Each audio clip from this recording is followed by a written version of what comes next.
This podcast brought to you by Ring. With Ring cameras, you can check on your pets to catch them in the act. Izzy, drop that. Or just keep them company. Aw, I'll be home soon. Make sure they're okay while you're away. With Ring. Learn more at ring.com/pets. So I was talking with the team the other day, and we were talking about how we feel like we've seen so many strip restaurants piling on the caviar recently, like on steak, on desserts, even on deviled eggs. I mean, that's like eggs on eggs. And it kind of made me wonder why mountains of caviar have been appearing in our valley and if the whole trend has really gone too far. So today on CityCast Las Vegas, I've brought in food critics John Curtis of the Eat, Talk, Repeat podcast and eatinglv.com, and Gemini Stevens of the Food and Loathing podcast and Neon News to get their take on the excesses of caviar in Vegas and the best way to enjoy this decadent dish. It's Thursday, August 15th. I'm Sonia Cho Swanson, and here's what Las Vegas is talking about.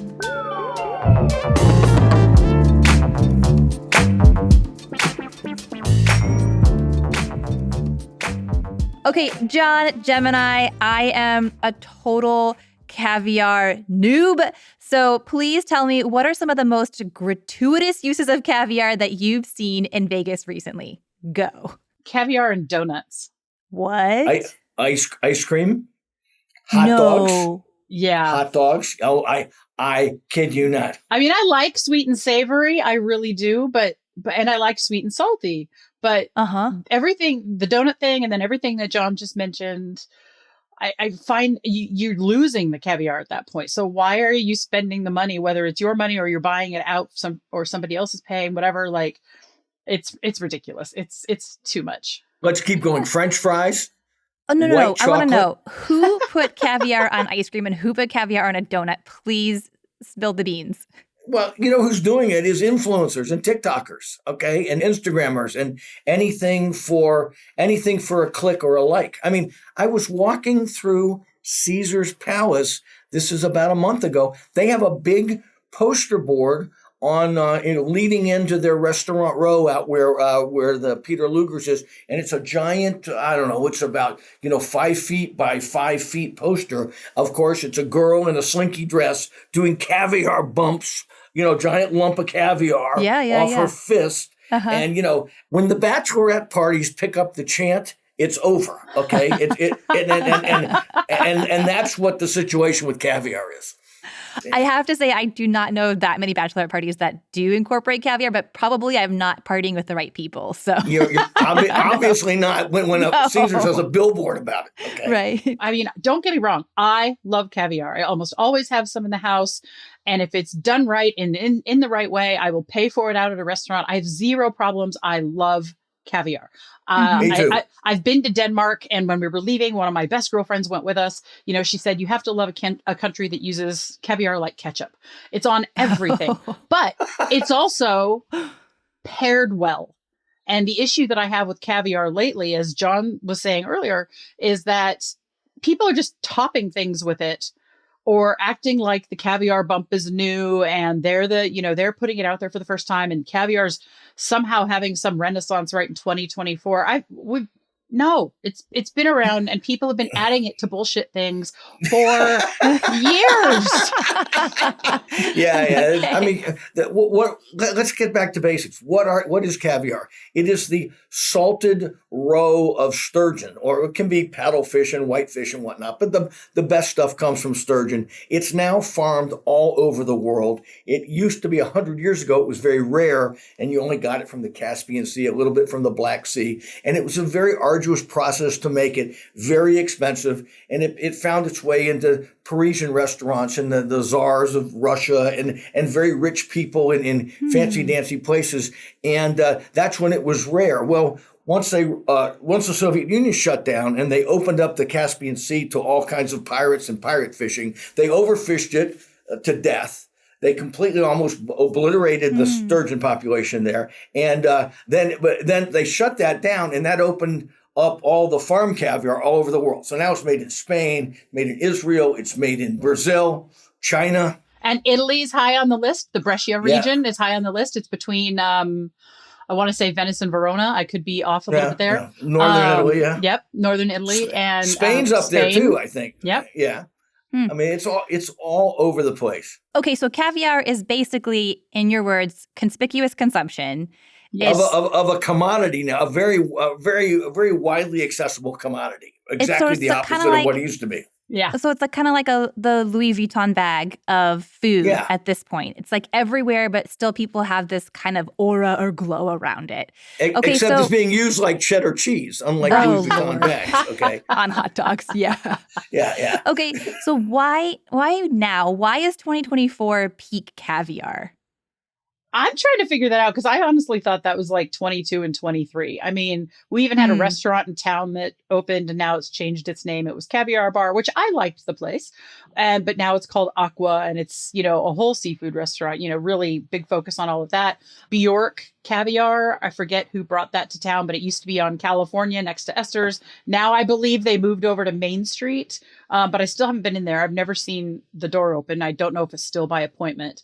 And Nina over at Forte Tapas, Nina Manchev and her family, they still have Caviar Collective, but it's more of, they do more like big events like South Beach Wine and Food and, all of those kinds of things. It's right now, I still think Vegas, it's mostly in restaurants. Unless you take yourself down to Whole Foods, you can get Tsar Nikolai, it's fine. But the better stuff is at the better restaurants. Yeah, you're still, there's what I find funny about it is that it's how much we farm it from all over the world.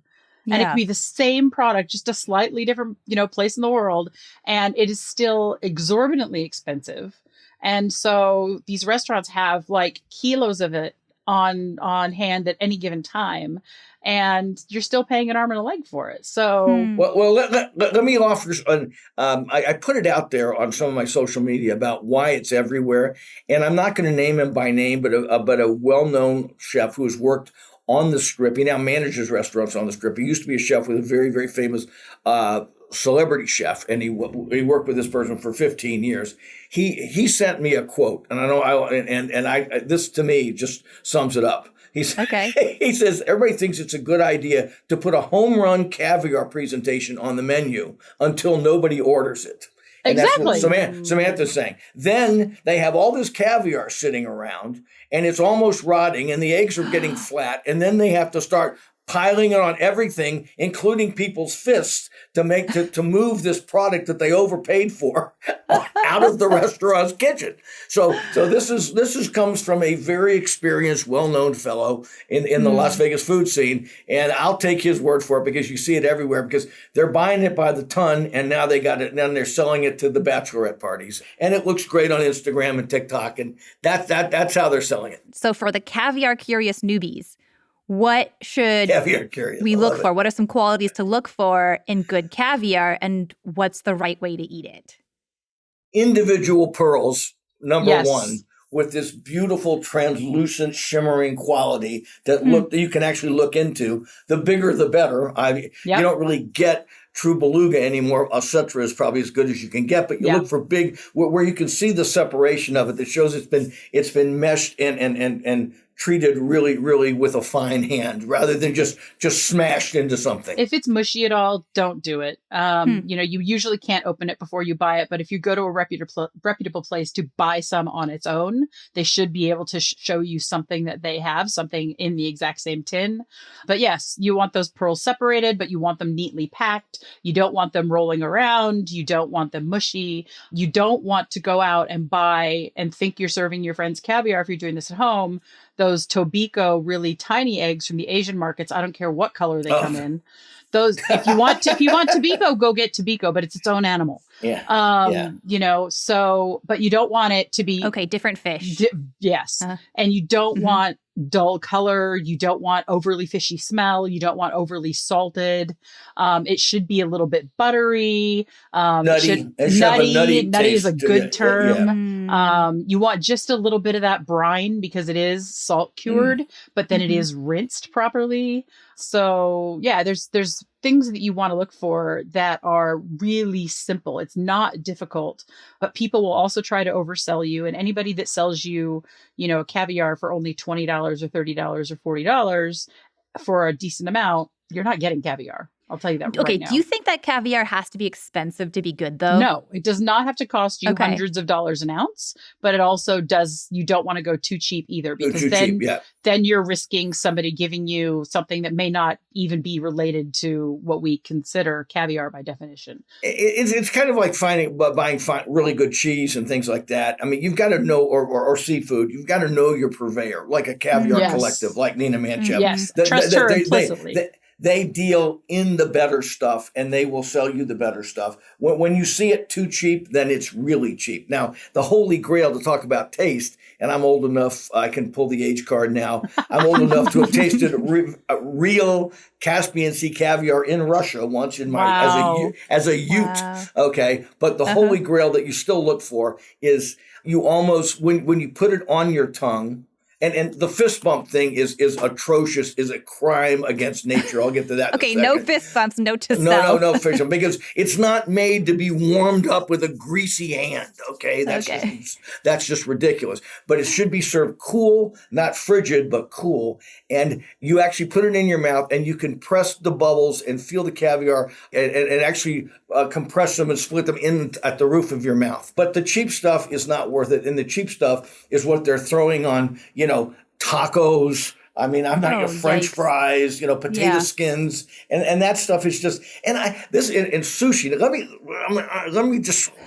You don't put fish on fish, eggs on eggs on eggs, and fish eggs on top of sushi ruins both animals. It does. Okay? Oh. It does. I mean, and when I see this, and sometimes in really expensive sushi restaurants, I just want to just throttle somebody, because it's obviously playing to the crowd, but it's completely bastardizing and offending the fish. That sushi should be all about the quality of the fish, not putting briny, salty eggs on top of fish.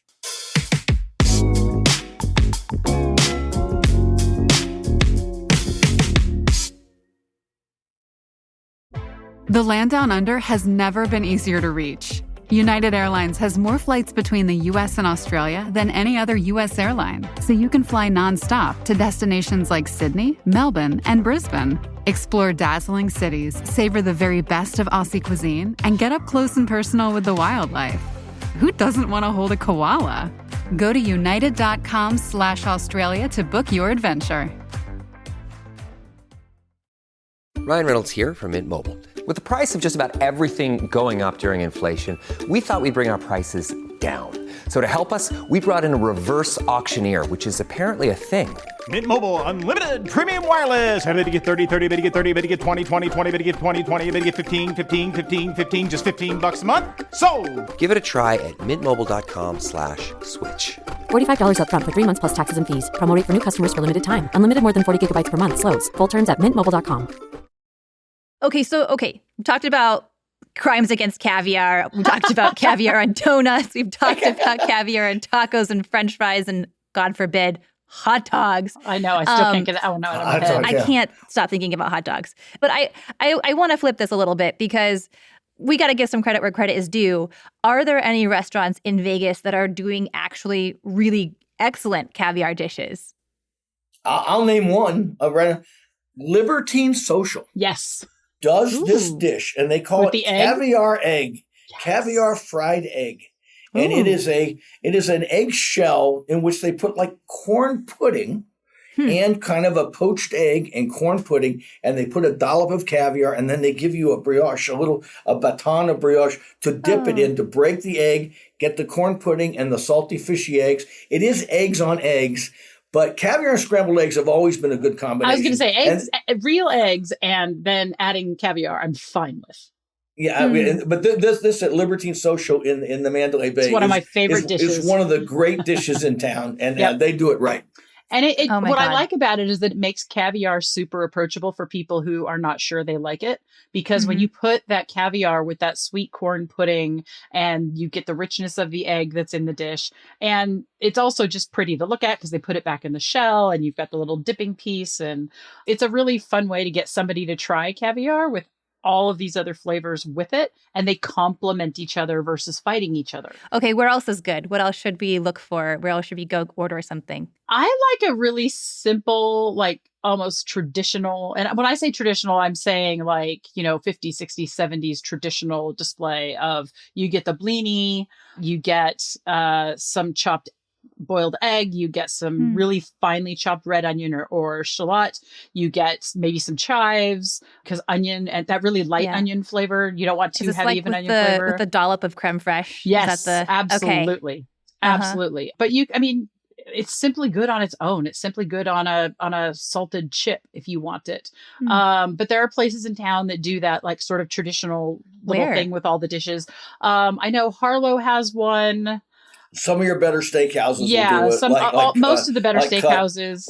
Bazaar Meat does a very, very nice one. The really high-end French places like Joël Robuchon and Guy Savoy also do it. And you can trust them to be using a much higher grade of caviar. Cipriani does a real nice one I was too. Just going to say, I hope you mentioned Cipriani. Cipriani lays it out there, and you can just tell the blinis are still slightly warm. Yep. The caviar is cool but not frigidly cold. Right. And I like it with a mother of pearl sperm. Exactly. I just eat just it like right that. out of the tin. Okay, that's the way I eat it. And then I eat the blinis separately. There you go. I never eat them all at once. I kind of do it separately, but that's just I'm a little crazy that way. So you mentioned that caviar is now farmed around the world. And this kind of gets me thinking about, some of the questions we have around sustainability. We're basically squeezing out the fish babies here and preventing them from creating the next generation of fish. So, is that a problem? Are we killing the oceans? Can caviar be sustainable? I think right now most of the farms are pretty sustainable. Okay. Because that's exactly what they do. And John touched on something a minute ago that I really appreciated the terminology is the animal husbandry of the whole thing. Because, we're going for the, unfertilized, let's cure them, beautiful little eggs that we talked about earlier. But one fish can put out so much. But again, restaurants are buying it by the kilo or more. So they are, most of them, usually very well regulated, to the point where they have to have something in place that says they are doing the animal husbandry, they're doing the breeding, they're doing the things to make sure that they are sustaining life, and then on top of that, getting the caviar. But make no mistake, they've tried to make caviar by just pumping out the eggs from the female sturgeon, but it's very arduous. It's very time consuming and expensive. Most of the time, 90% of the time, the caviar you eat, they have to kill the female to get the egg sac. Yeah. Okay. And it's not like milking a cow. You can't. Yeah, it's not. That's what I was imagining. Squeezing a fish. It used to be you always had to kill the fish. A lot of places now talk about how you don't have to, but very often you still do. And that's just because it is not just arduous, it is hard on the animal. And here's the thing, I am an omnivore. I'm very much a carnivore. So as long as the animals are treated well, I'm going to eat them. I'm putting that out there right now. But at the same, my point is that they should still be treated humanely. And if the humane thing to do is to end an animal's life so they don't suffer, then do it. And then use everything you've got. And then on the other side, when you're talking about the sustainability, do the husbandry, do the breeding, make sure you've got good, healthy stock, but also make sure that you're not pulling from other resources and then limiting them. And here's another thing. If you're watching your budget but you still want something flavorful, talk to your friends who like caviar, talk to restaurateurs who use caviar, and ask questions about hybrid caviars. Ask questions. Hybrid. There are absolutely hybrids out there. I've tasted the fish are hybridized? Like they breed? Yeah. So they farm other fish too. Yeah. Paddlefish makes a great salmon eggs are great. Okay. Salmon eggs are great. And it's another way of using the whole fish if you're going to breed salmon, then you take the eggs, and salmon eggs are very common, and I like them better than fine, nutty, buttery caviar on some things. To me, they accent it better. Yes, and one of the things I like about a lot of the different eggs that are not necessarily called caviar, even though technically I think they're all related in a way, is that when you're talking about caviar and we're talking about that rich, buttery, nutty flavor, stuff like that, caviar is very rich. I mean, don't get me wrong. I'll sit there with a mother pearl spoon, like John said, and dig it right out of the tin and be a happy person. But nobody's going to sit there and eat that much of it at one time and be able to eat anything else. It becomes heavy. Yeah. Some of the hybrids are not as heavy. They still have some of those flavors that you want, but they're also a little less expensive.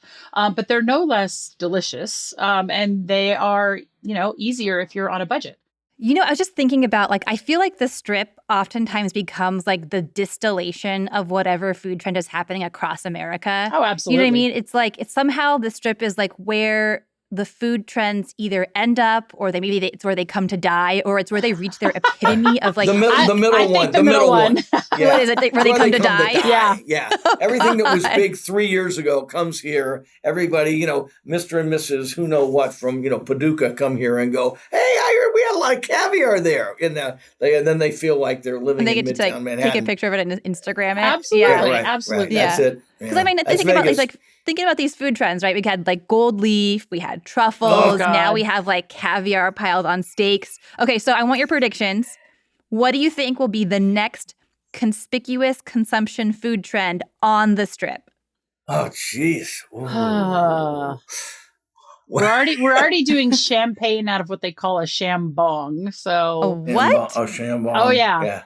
It's basically I don't want that. It's basically a shampoo. Jesus, champagne. Someone with no hair just said that. I know. Yeah. It's basically a champagne glass, but instead of having the stem, it's open and curved at the bottom. So you hold it up to your face, and it looks like an L-shaped thing, and you pour the champagne in the top, and like a beer bong kind of thing. Oh, but for God. champagne, yeah. So we've had that. Truffle has been it's still everywhere, but I think it's calmed down a little bit because I also love truffle, but again, you can put it on the wrong things. Right. And truffle oil is kind of truffle oil should not exist. Yeah, but it's finally subsiding. Thank you. Kind of yes. it was like 10 years ago, 5 years ago, it was everywhere. You don't see it as much. Yeah. I really think we're getting to the point. Did you ever see the movie The Freshman with Matthew Broderick and Marlon Brando? We're really getting to the point in Vegas where we're just going to start serving endangered animals, to really, really rich people. And that will be a restaurant with nothing but the last of its kind species being served up. And you know what? There will be people lining up on TikTok to eat it. John, I really hope you're wrong, because that is sad and terrifying. I hope I'm wrong too. I don't want to be right about that. What about what conspicuous consumption trends are you seeing kind of out there in the fringes of maybe New York and LA that's going to end up on the strip like next year? Well, it's already here. I call the douchey bros. Okay, the douchey bro. The high end sushi is a thing now. You know what I mean? Which is I call show off sushi. These $500 a person things have kind of replaced the degustation tasting menus of the French and the high end of French and Italian, because everybody seems to be flocking to that now. They're Edo at the top of Fontainebleau. There's several off the strip. I think that's where we're at right now. What's next? I want to stop the gallons of butter dunking of everything too, because no regular person goes to do that. I cannot watch to God's ears. Oh my God! I cannot watch any more videos of a particular steakhouse here in town having these influencers, which are basically just marketing people. Nobody sits there and sits there and gets all of. Look at our giant crab leg being dunked in water. And I look because I'm a consumer of all this food media. Absolutely. And I'll look and there'll be 8,000 likes. 8,000. Get in my belly. Oh my God. Oh my God. I can't wait to go there. I mean, it works. Dumbing everything down to the lowest common denominator is one thing we've learned social media is all about. But that's not the next food trend. Yeah. So I don't know. That's a great question. Great question. So I wish I could answer it. But we'll know it when it happens, and we'll be here to criticize it when it does. Yes, please. More rants. I want all the rants, please. Okay. All right. Well, John and Gemini, thank you for coming on and ranting with me, raving with me, and teaching me all about caviar. I appreciate it. Absolutely. All right. Thanks for having me. It's been a ton of fun. Bon appetit, everyone.